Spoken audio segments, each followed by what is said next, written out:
The following is a presentation of Project Independence and WCWP. Project Independence is the Aging in Place initiative of the town of North Hempstead. We provide programs and services designed to assist and support the older town residents who wish to remain in their homes as they age. If we don't currently provide a service, we will try and connect you to that service. Call 311 or 869-6311 to get more information or receive services.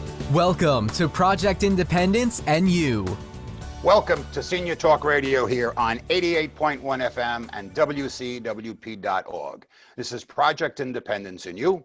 I'm your host, John Ryan, and my co-host today is Otto Los, and Otto has been my co-host through the entire pandemic, and it's always wonderful to see Otto. We've been having a good time, actually, John, despite It's COVID. wonderful. There's no question. Yeah, it's the truth. We've turned something negative into a positive. But within the whole concept of COVID, people have a lot of questions about things that need to be done legally. And to answer those questions today, we're very fortunate to have Marcus O'Toole with us. Marcus O'Toole is an elder law attorney with Genscher-Kona on Long Island, and it's a law firm that has been rated as one of the best by U.S. News and World Report, which is always very important that there is some statistical backup.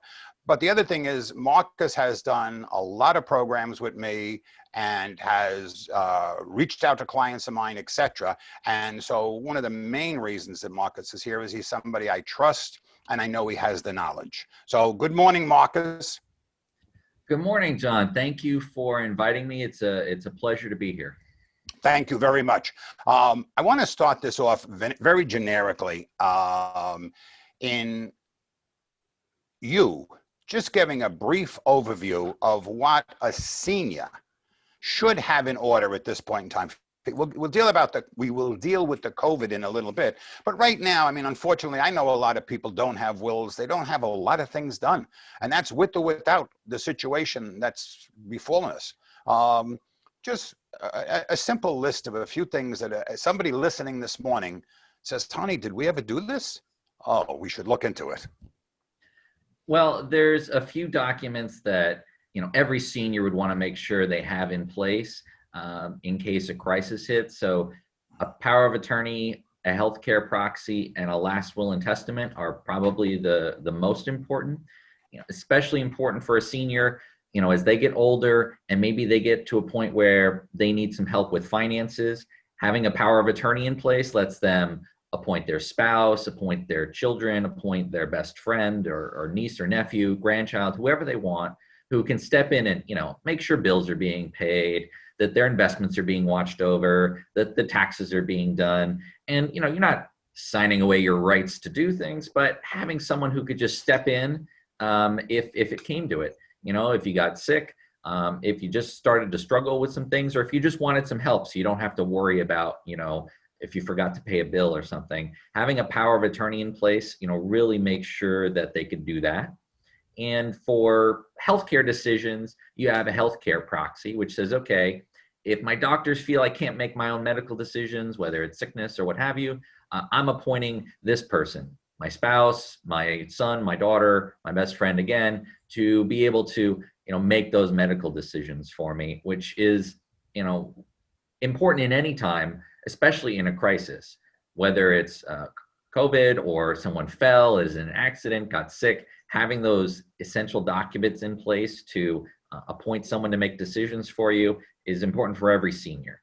And then a last will and testament is important to say, look, if worst case happens, you pass away, to say, here's who I would want to inherit my assets and in what percentages. And we can certainly get in all sorts of ways you can arrange inheritance, but it's important to be able to choose, to have what you want, not just the default. So those are, for every senior, those are the three things I would start with.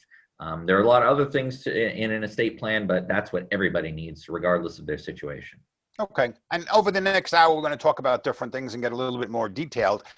It's funny, within my business, which is the financial world, as of January, when somebody opens an account, we're required for them to give us the name of a trusted friend.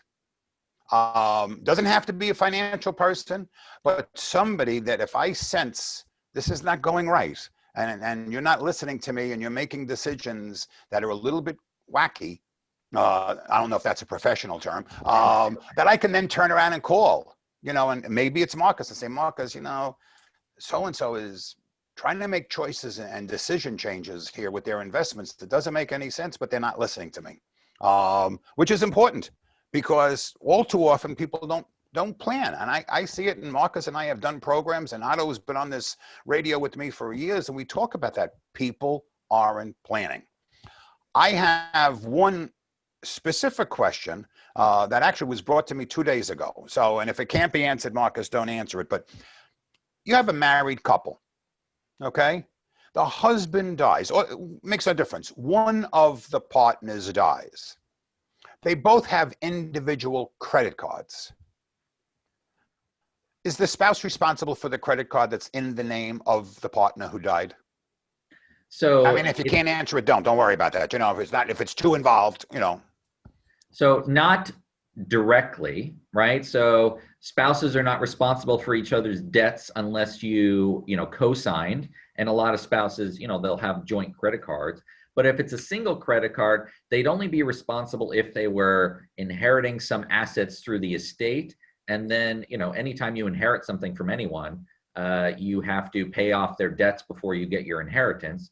But you don't have to come out of pocket. If you were going to, it's easier to illustrate with a child, but if you were inheriting $100,000 from a parent and that parent owed somebody $50,000, well, you have to pay the $50,000 first, then you get the other 50. There are some complications with spouses, certain exemptions and things, which, I could spend a half hour talking about. Right, no, okay. But generally, no, you would not have to pay off a spouse's credit card. Okay, that way, somebody asked me the question, and I really didn't know the answer. Otto? Yeah, I just want to go back a notch, all right? We understand that a lot of people do not plan.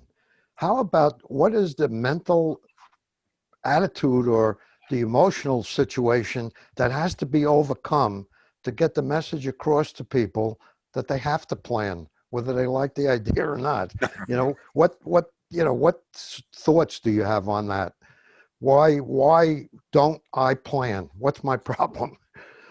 Well, some seniors are just concerned, it could be the most basic thing that, it's difficult to talk about infirmity or mortality or just not being, declining over time. It's a difficult conversation to have, or just concerned about a loss of control. A senior ward, they've worked their whole life. Maybe they made it through the Depression, they made it through a war, and they've built up assets. They've built up a system where they decide their own destiny.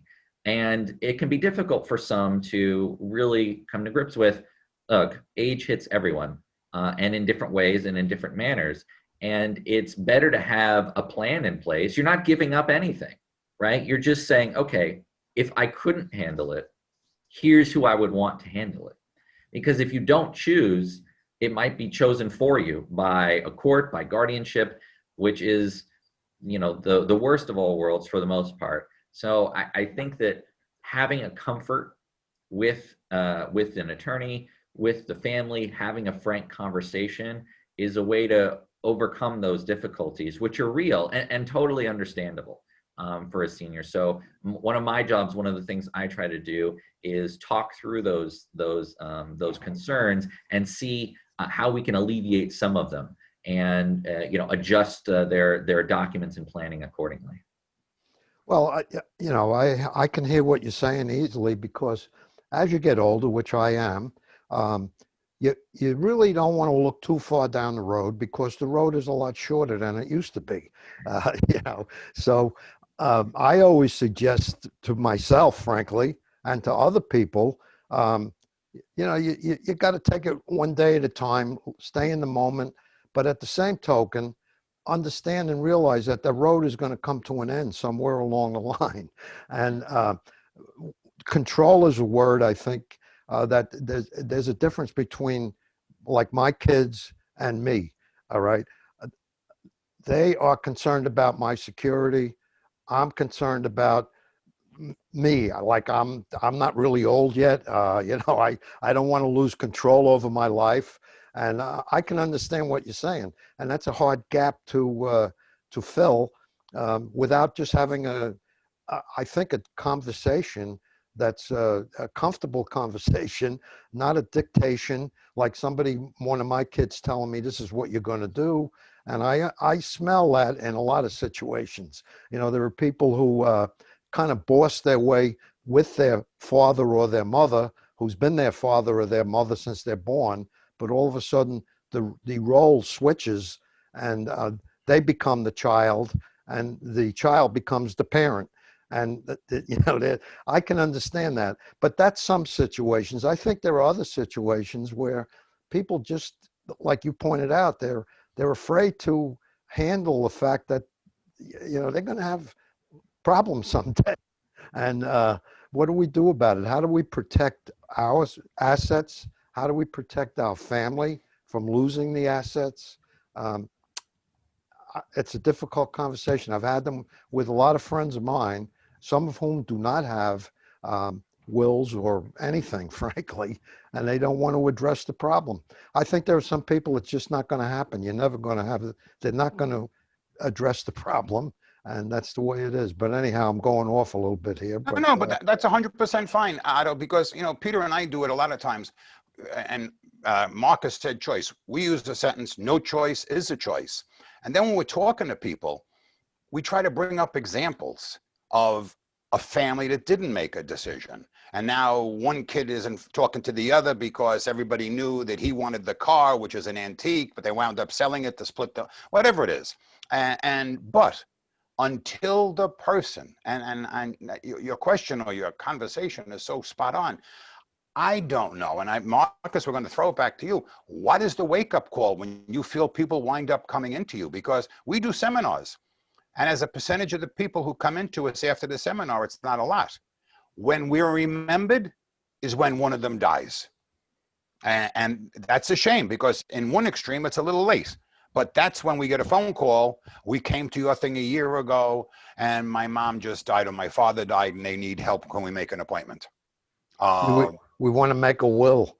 Well, you know, it's the truth. So they want to try to do something, you know, after the fact, but then there's a mess, you know. And Marcus, you have to see that a lot.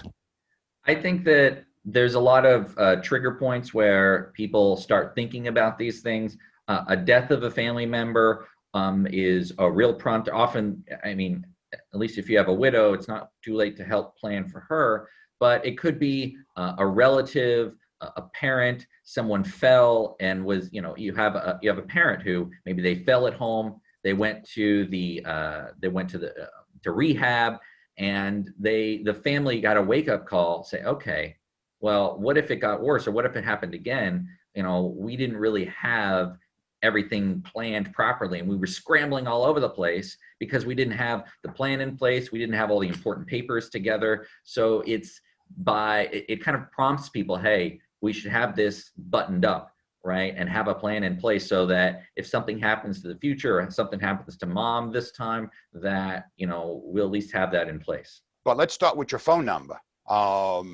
If somebody wants to talk to you and make an appointment to reach out to you, what's your phone number?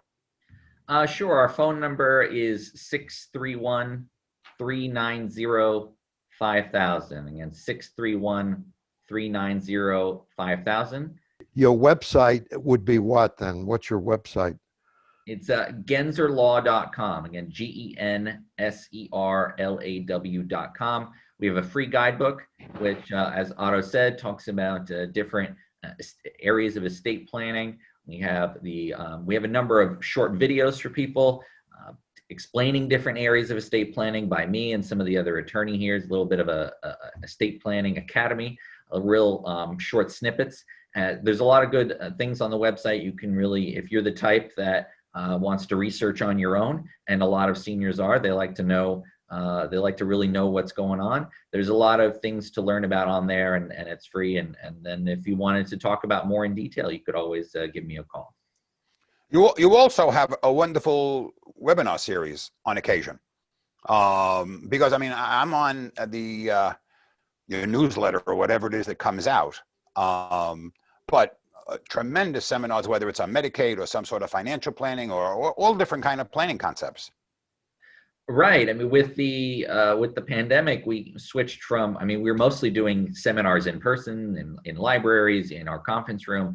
But people have been itching for webinars, and so for the past few months, we've been doing live webinars. Usually, between 3 and 6 a month on Tuesdays or Thursdays.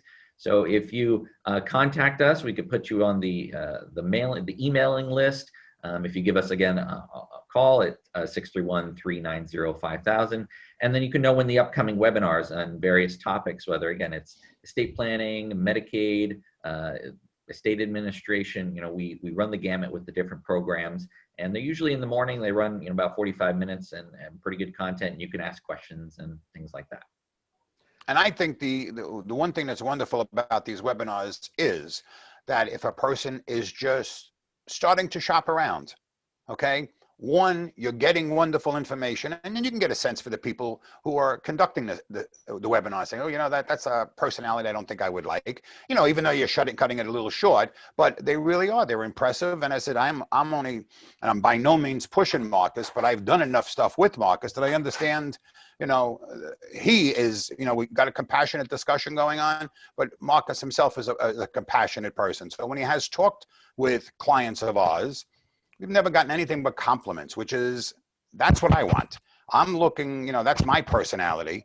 You got to be caring. And we know he has the knowledge, but you have to be caring. Just like my co-host, Otto. Right, Otto? True. It's either you got it or you don't got it. You're 100% right there. Going back to planning. Okay. And, I do try to push adult children in a nice way to talk to their parents, because they'll come to me and we, and Marcus is included in that, wind up picking up pieces sometimes that are a disaster because nobody shared anything. I mean, we just recently had one where the spouse didn't even know what was going on. I mean, it's, like, talk about picking up pieces. And then you keep finding things, which is nobody's fault. That's personalities, and we have to deal with personalities always. But it goes back to Marcus saying in the beginning, there's certain things that I think, and I know you couldn't, because you're talking to your friends. And you actually probably the most important person on this call this morning, in that, what do you feel would be the best thing to get somebody to Marcus? I think that there are some people that tend to procrastinate. First of all, they always push things off till mañana. And then there are other people that kind of look at it that they're really not in the affluent category. They don't have enough assets to worry about it. And they may be shocked to find that their assets are easily $1 million, all right, which in this day and age, if you have a house and you have an IRA, there's a lot of millionaires around, all right? Now, some law firms may not want to cater to that kind of thing. You may be looking for people only who have large amounts of assets. So I think that some people maybe minimize their position economically, if you will, in society, and therefore don't think they need anything, yet they can have. I think one of the biggest goals of this whole thing is to prevent your family from being busted apart when you're gone. I think one of the legacies that most people would like is to have a family that cares about each other and that's together, and that you didn't contribute to the breakup when you're gone. So that's really a non-financial factor in doing all these things, in my opinion. So going back to the original point, I think one of the things that comes out of my conversations are, well, I'm not going to worry about it. I'll just, I'm going to spend it and not worry about my kids, or, blah, blah. So I think the bottom line there is that I don't think I have enough assets to worry about it as far as a will goes. Now, healthcare proxy, when you're laying there with tubes and wires and there's nobody who can say, then that's a different story. That has nothing to do with money, Right, so right. I think people have to look at this thing from, okay, maybe I'm not the richest guy in town, but I do have some assets which I'd like to protect. And then I do have me, who I'd like to protect from going through misery if I get into that stage. And you can only have that if you have somebody who's going to be your keeper, if you will. Right, I agree. Actually, Marcus, following up on what Otto's speaking about, let's go into some Medicaid planning, because yeah, you have a house that's worth $1 million and you don't have a mortgage, and you have an IRA of a couple of $100,000 because you worked all your life. But then you get sick, terribly sick, and you need home care and everything else.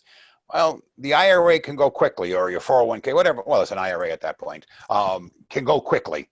And what you thought was being left to your children now has a lien on it, I believe, because if you spend hundreds of thousands of dollars, the state wants their money. Right. Touch on that. Right. I mean, most families, middle-class families, your average family on Long Island, their house is their single largest asset, right? Maybe they bought it 40, 50 years ago, and it's grown substantially in value over time. And it becomes, whether it's 400,000 or 300,000 or 800,000, it can be their single largest asset. And, maybe they don't have a lot of cash and think, okay, it's my home, nobody can do anything. Well, if you got sick and you needed some sort of long-term care, whether that's home care or a nursing home, if you don't protect the house, there could be a lien put on it. It could be forced to be sold at some point.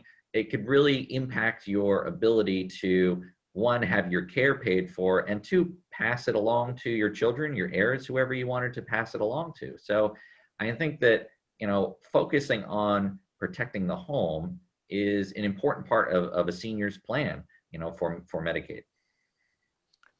And now I know just recently, go ahead, Otto. I'm sorry, you go. No, Otto. go ahead, you go. Yeah.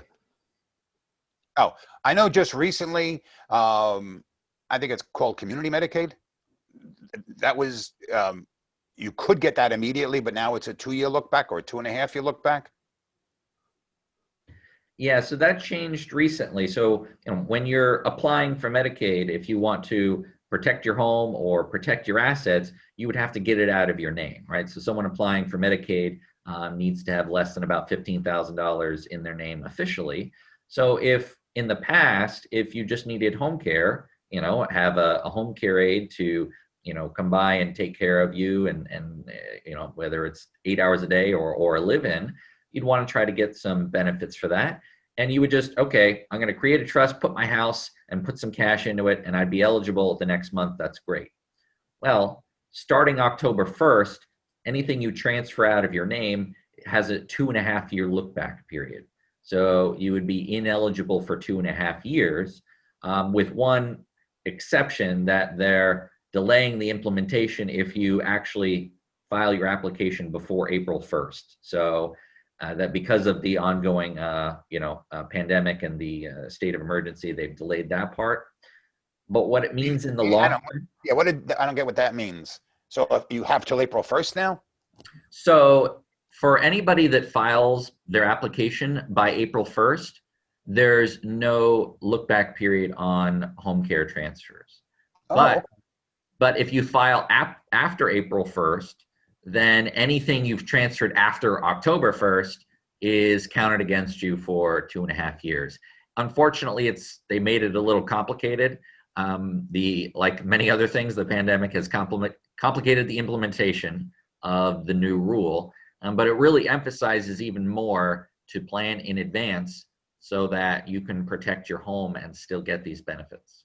Is that still called Community Medicaid? Is it still called Community Medicaid? Yeah, it's referred, people call it Community Medicaid, Home Care Medicaid. Basically, in the context of seniors, it means, layman, the same thing, where you're getting a home care aide to come to your house and take care of it, between 4 and 24 hours a day to help you with your, I call it activities of daily living. So, grooming and toileting and taking medications and cooking and what have you. We're talking about some of the issues that need to be taken care of in attempting to plan for a quasi-peaceful transition of your assets. So at the time of death, and I look at it from that perspective, a person can deal with their grief and not worry about who's paying what and who's getting the money. And, a poor widow who's lost a husband after 20, 30, 40, 50, whatever the number of years is, the last thing she needs to be dealing with is where is the check coming from and who has what. Deal with your husband's death first, or vice versa, or a child. The question I had asked Marcus just before the break, and then we're going to go to Otto's question, is in community planning, and the look back is 2.5 years. Does the look back include gifts? Like if somebody gives the 10,000, you make it 10,000 a year to their kids and their grandkids for different odds and ends, helping out with college. Is that part of the look back? Yeah. Or is it just one big chunk of, oh yeah, that's okay. So anything you transfer out, a couple $100 or, a few $100 aren't going to really matter. But if you're making significant gifts, okay, I'm giving you $10,000. It's counted against you until the look back period has passed. So each time you transfer money out of your name, there's a look back period that's associated with that transfer. Now, that's why it's important for seniors when they're thinking about, giving away or making substantial financial help to their children or grandchildren, that they run it by their elder law attorney to make sure that it's not going to trip up any plans that they have in place, and to really have things properly arranged so that, look, because the problem is, say, okay, I'm giving my son $50,000, he's going to, build an extension on his house. Well, if I needed a nursing home in 3 years, I might need the money back because it hasn't, for a nursing home, it's a 5-year look back period. Right. So you don't want to, and then maybe he doesn't have it anymore. And then you are ineligible for a period, and it's a little messy. So always check with your elder law attorney before you make significant transfers. Okay, and actually that's a perfect segue going back to what Otto was just talking about at the break, which I do want to address a little bit, because at the end of the day, and Peter is the one that brings this up all the time. If you had a lump on from a woman's perspective, she had a lump on her breast, she's not going to ask her friend what to do about it. She's going to go to the doctor and pray that she doesn't have cancer. Unfortunately, when it comes to sometimes legal planning and financial planning, they'll listen to a friend or a neighbor, or they'll watch something on TV and make that decision to have it thrown in their face when the time comes. Like your perfect example you made. Now all of a sudden I need $50,000. My son put it into his house. So does he have to go and get a mortgage because he doesn't have the money to give back to me? Or what are the penalties and what do we have to do? So it does behoove people to make sure they do it legitimately. And it's going to cost a little bit more money, but we've all seen the situation where all of a sudden we thought we did it right. And that's everybody. But Otto, you had a conversation at the break, which I think is significant, with a document. Okay, that was 20 years ago, but the importance of trying to plan something, but also planning it right. Well, I think the whole topic of trust is one that baffles a lot of people in the senior category, right? Okay. I think they can go from, like I showed you an example of what I thought was a legal document 30 years ago. And the guy who did it for me, it was an attorney, and it's one piece of paper that basically says, my mother and I, she's transferring the ownership of my mother's, of the house to me, and that these three things, she can live there. She has control over the premises, and I don't have the right to sell it without her approval. And basically that's what this thing says. That's a very simple start to that would be a trust as far as I say. But I'm not a lawyer. I don't know what the legal rules are, but I think trusts are a topic to talk about. I want Marcus to respond to that, but before he does, Marcus also has to know, and the listening, and we're on TV also, listening and viewing audiences, that Otto he still is technically, even though his mom's no longer here, a loving and devoted son. So therefore, it could have been written on a piece of toilet paper because you wouldn't have done anything wrong to your mother. So that's the fine line. When it comes to the point where there's somebody else involved and wants to screw their parent, that's the issue from a parent's perspective. You didn't even need a note with your mother, in my opinion, to be honest with you. You were going to take care of her for the rest of her life anyway. But anyway. She lived with us for 11 years, actually, Yeah. after the house. So that's true. You know, Uh, Yeah, it's trusts are really an important part of seniors planning these days. So, Otto, back in 1990, the rules for Medicaid and things were a little bit more forgiving. Over time, the rules have become stricter, and like many other government programs, the rule book keeps getting bigger and longer and longer and longer. So, planning around Medicaid and things like that has become more complicated. So whereas 30 years ago a simple life estate deed might work fine, what these days is we use irrevocable trust to accomplish that asset protection goal, so that if you got sick and needed care, you wouldn't lose your home or have a lien, but with maximizing flexibility.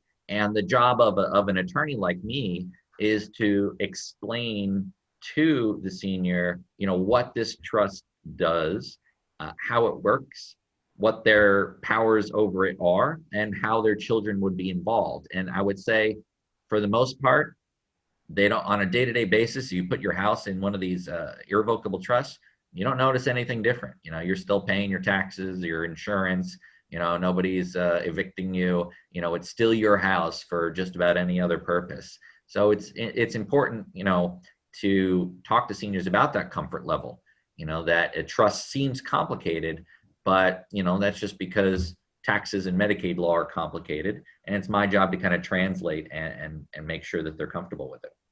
Well, looking at it from my perspective, I believe my trust needs would be pretty simple. And I'll give you an example because I think it applies to a lot of people. My understanding is that IRA, stock account, or whatever, as long as you have beneficiaries established, they don't fall into the trust category.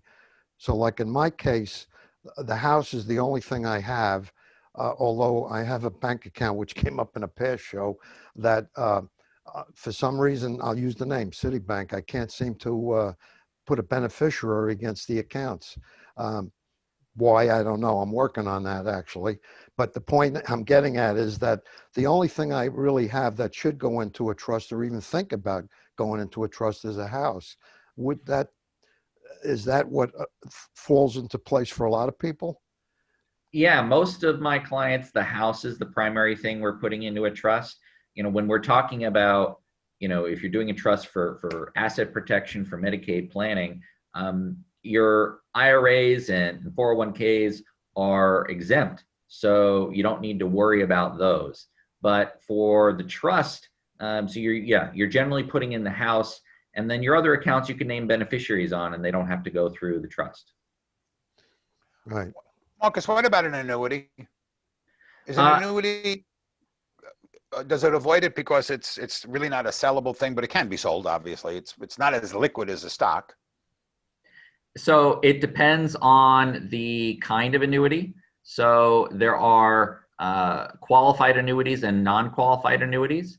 Right. So for Medicaid purposes, a qualified annuity is like a retirement account, right? You have RMDs, you take money out, you pay taxes. Those are exempt for Medicaid purposes. You don't put those in a trust. But non-qualified annuities, right? I just took $100,000, I bought an annuity. Those are not exempt, and sometimes we put those in trust. But okay, you can name beneficiaries on all of that.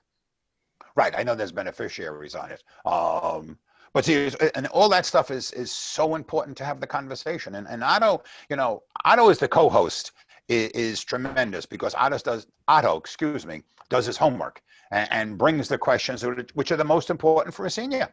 And it's very true because too often, and I'm talking, I think also from Marcus's perspective, it's trying to close the barn door after the cow's out, and it's late. And yeah, Marcus can do something for you to help you out. There's no question about it. And it always behooves you to give him a call. And actually, I'm going to give out his number again, which is 631-390-5000. Because it's worth it to ask the question.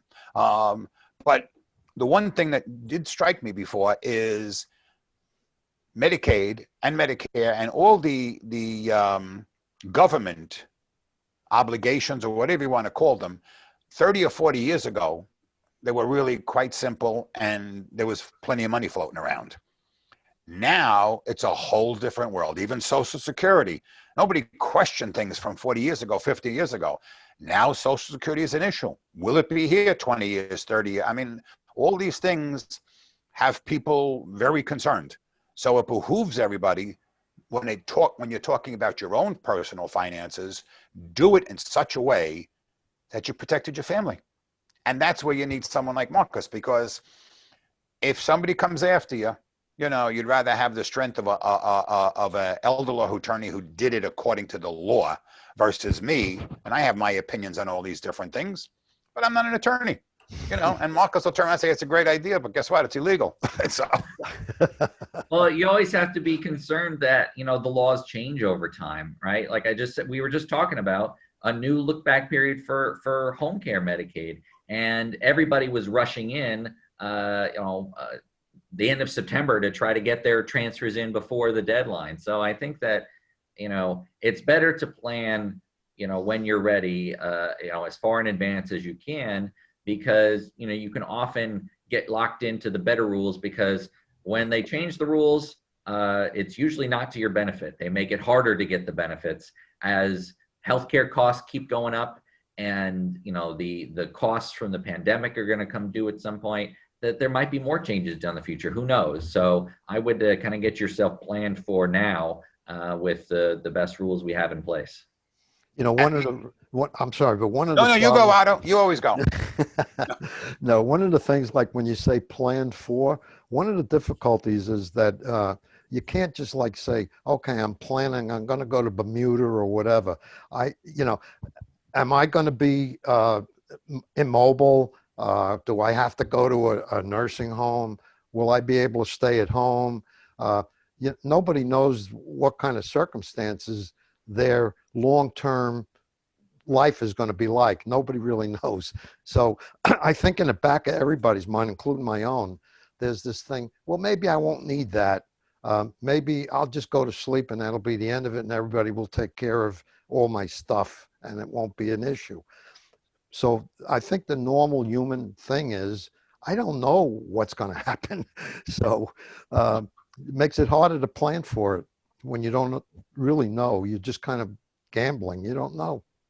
Yeah, everybody's situation is different. And I think the name of the game in planning for seniors is flexibility, depending on what happens in the future, because I don't have a crystal ball, and I don't think most seniors do either, about how health may change in the future.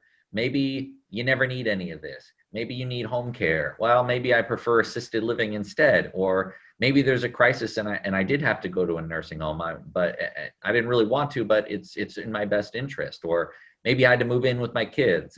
There's flexibility is the name of the game, because health outcomes vary and people's financial situation is different. So I think that, one of my jobs as an elder law attorney is to make sure that the plan in place is as flexible as possible.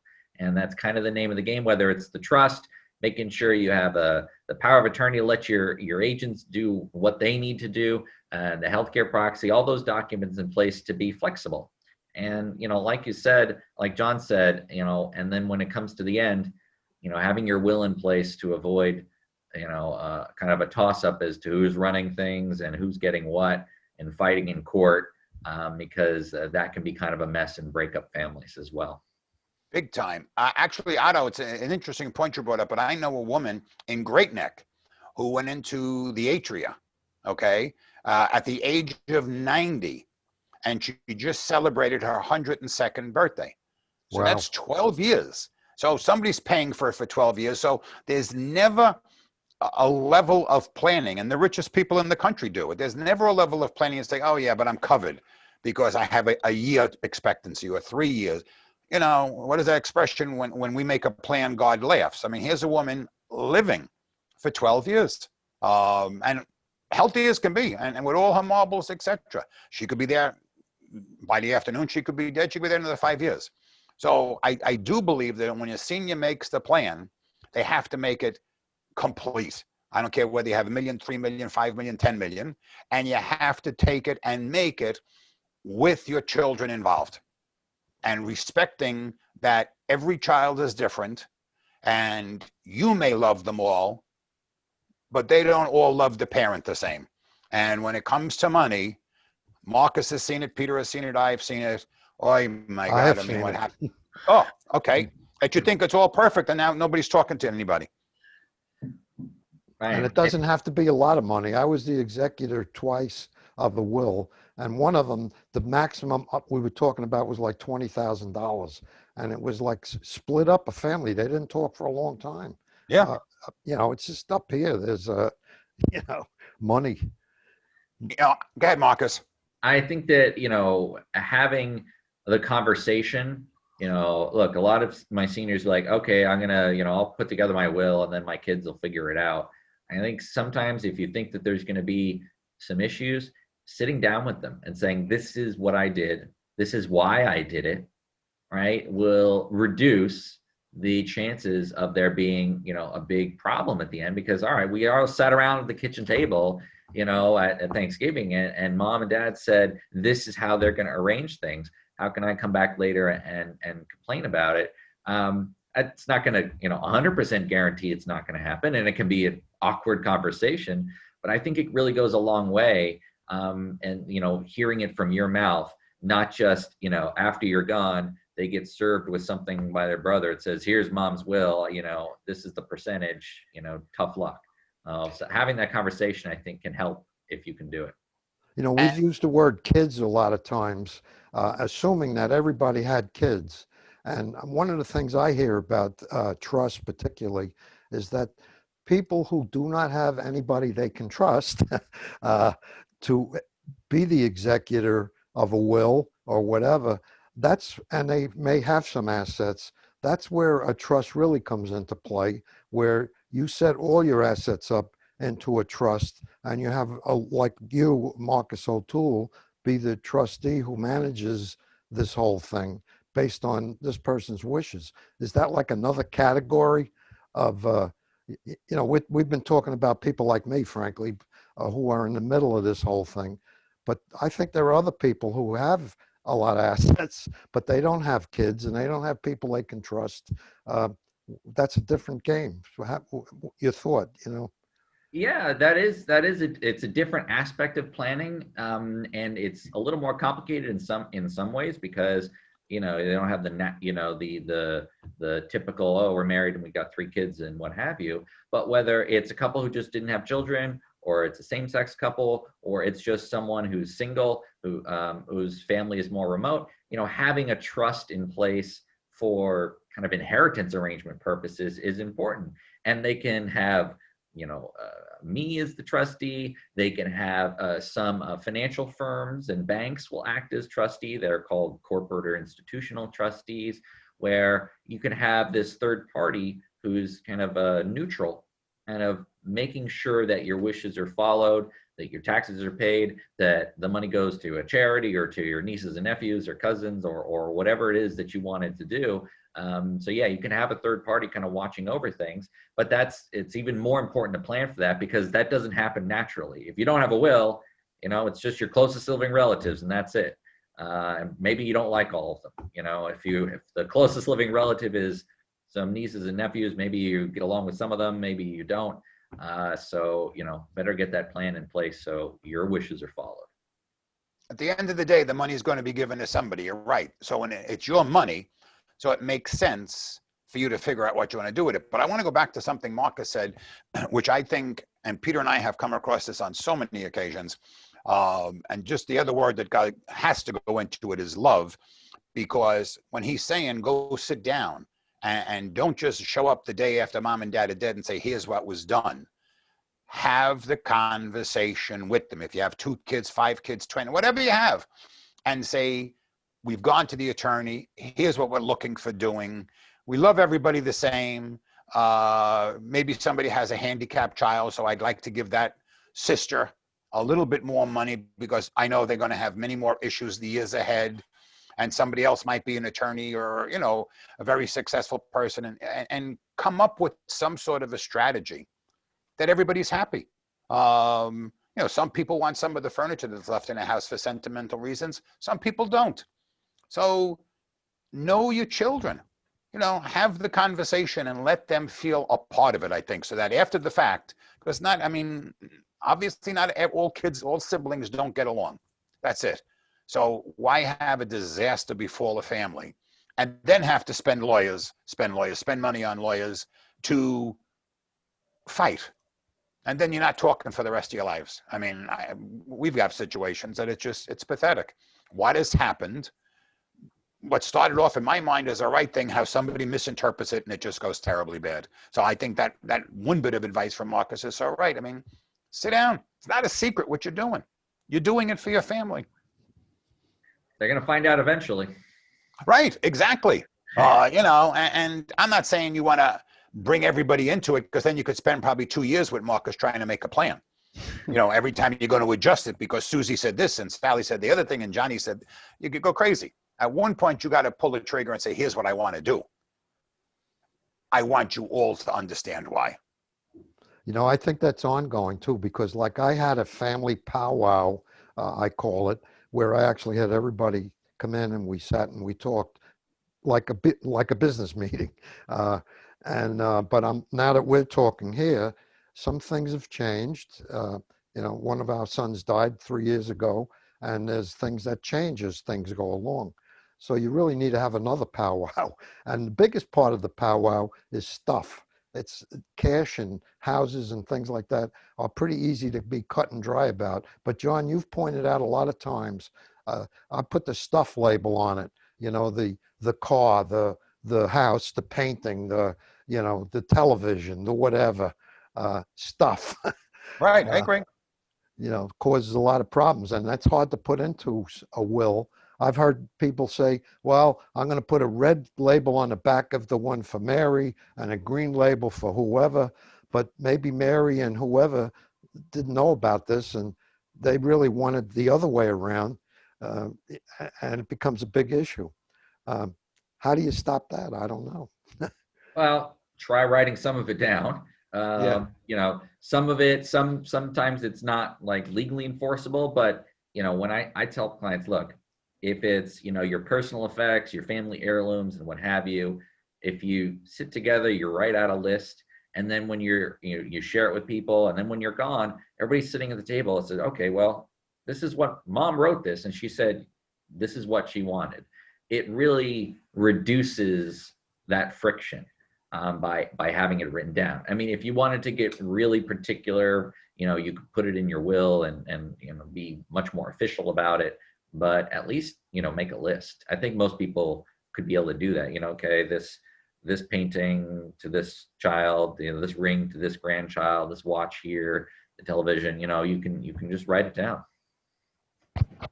An interesting little fun thing, because we're running out of time, is I collect antique clocks, and I have a lot of them. And that would be one thing in my life that I said, oh, the girls, I don't want to have issues. If we both die tomorrow, what's going to happen? Everything else is kind of normal and whatever.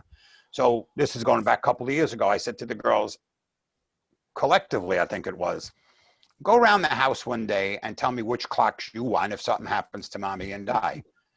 It took about 30 seconds for the answer to come back from all three of them. Dad, are you kidding me? We don't want any of them. They're all minimalists, and their houses are like white and gray, and but anyway, but I brought it up. So they'll be sold whatever they're going to do with them. But it's amazing how, actually what's amazing is we're out of time. Marcus, I want to thank you so much. I'm giving out Marcus's number again, 631-390-5000. And Marcus is a friend and a very competent elder law attorney who has always been there answering questions. Call him if you have a question, and then go set up a consultation. Even in the midst of the pandemic, he's willing to sit down in the proper social environment. That's it. You've been listening to Senior Talk Radio here on 88.1 FM and WCWP.org.